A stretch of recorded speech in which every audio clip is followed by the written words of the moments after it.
Audi's mid-size Q5 and large Q7 SUVs are a favorite amongst many American drivers.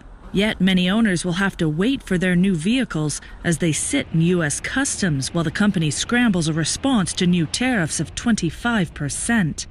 This is now to consider, to wait what is happening. Are there any further negotiations with the Trump administration? What is the strategy within the Volkswagen Group?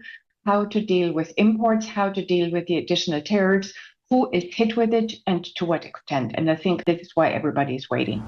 Despite Audi's Q5 and Q7 being built in Mexico for the U.S. market, the German company's vehicles do not comply with the required 75% local content rule included in the U.S.-Mexico-Canada Agreement on Trade, which means they are liable to the 25% tax put on imports.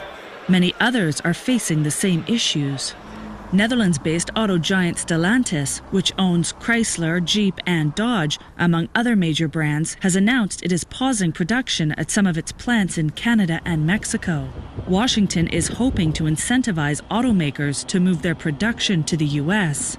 British automaker Jaguar Land Rover produce all their vehicles in England and have also paused their U.S. shipments to assess the impact of Trump's tariffs.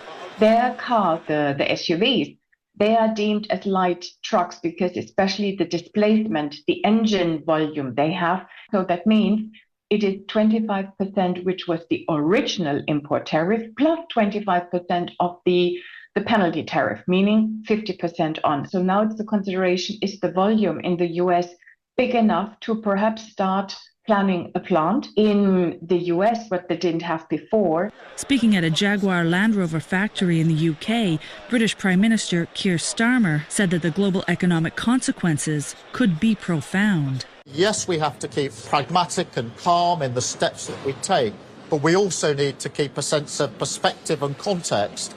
The relationship between us and the US is a long-standing relationship that has helped to keep the peace for 80 years. We now have to step up to the challenges that tariffs undoubtedly put on the table for us. And that involves strategic adjustments to automotive export practices in order to mitigate the financial impacts. Natalie Carney, CGTN, Munich.